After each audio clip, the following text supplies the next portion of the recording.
शिल्पी की अद्भुत मांग।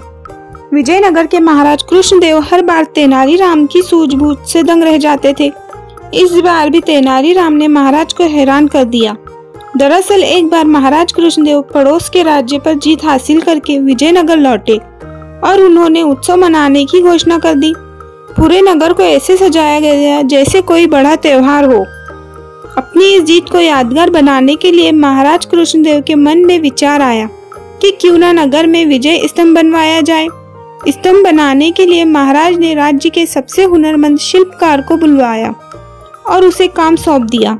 महाराज के आदेश अनुसार शिल्पकार भी अपने काम में जुट गए और कई हफ्तों तक दिन रात एक करके उसने विजय स्तंभ का काम पूरा किया।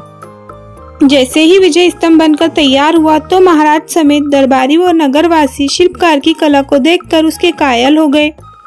शिल्पी की कारीगरी से प्रसन्न होकर महाराज ने उसे दरबार में बुलाया और इनाम मांगने को कहा। उनकी बात सुनकर शिल्पकार ने कहा, हे महाराज, आपको मेरा काम पसंद आया, मेरे लिए यही सबसे बड़ा इनाम है। आप बस अपनी कृपा मुझ पर बनाए रखिए।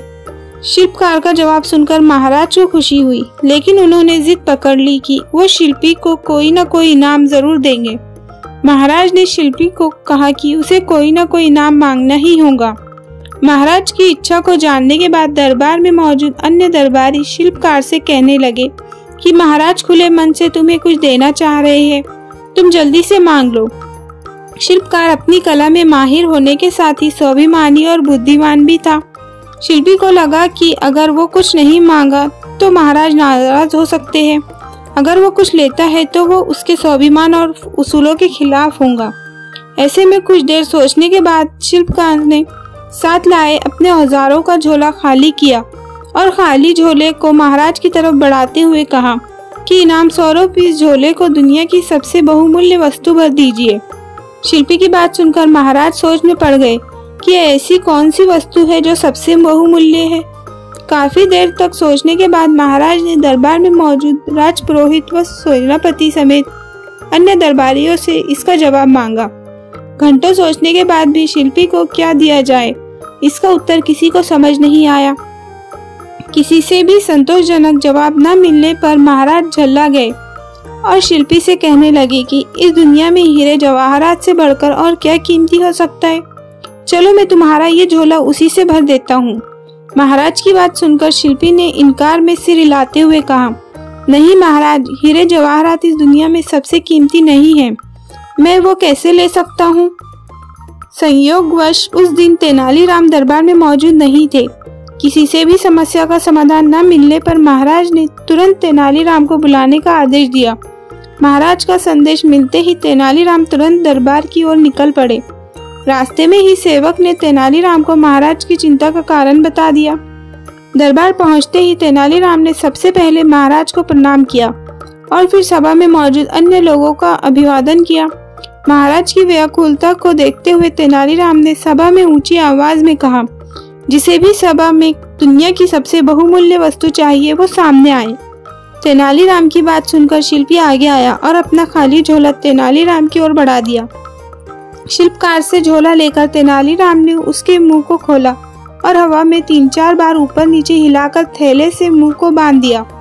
इसके बाद तेनालीराम ने झोला शिल्पी की ओर बढ़ाते हुए कहा कि अब आप ये झोला ले सकते हैं, क्योंकि मैंने इसमें दुनिया की सबसे कीमती वस्तु भर दी है। शिल्पकार ने भी झोला थामते हुए तेनालीराम को प्रणाम किया और फिर महाराज से अनुमति लेते हुए औजार उठाकर सभा से चला गया। यह दृश्य देखकर सभा में मौजूद सभी लोग अचंभित रह गए। महाराज ने उत्सुकता से जताते हुए तेनालीराम से पूछा कि शिल्पी को खाली झोला देने के बावजूद भी वो बिना कुछ कहे ही क्यों चला गया। इससे पहले उसने हीरे जवाहरात जैसे कीमती सामान को बहुमूल्य मानने से इनकार कर दिया था। महाराज की उत्सुकता व दरबारियों के चेहरे पर प्रश्न चिन्ह को देखते हुए तेनालीराम ने कहा, हे महाराज, वो झोला खाली बिल्कुल भी नहीं था, क्योंकि उसमें दुनिया की सबसे बहुमूल्य वस्तु यानी हवा भरी हुई थी। इस दुनिया में हवा से कीमती और क्या हो सकता है, जिसके बिना हम जीवित नहीं रह सकते। तेनालीराम का जवाब सुनकर महाराज खुश हुए और उसकी पीठ थपथपाने लगे। तेनालीराम की बुद्धिमत्ता से प्रसन्न होकर महाराज ने उसे इनाम स्वरूप अपने गले से एक कीमती मोतियों की माला निकाल कर पहना दी। कहानी से सीख। इस कहानी से 2 सीख मिलती है। पहली ये कि धन से स्वाभिमान नहीं खरीदा जा सकता।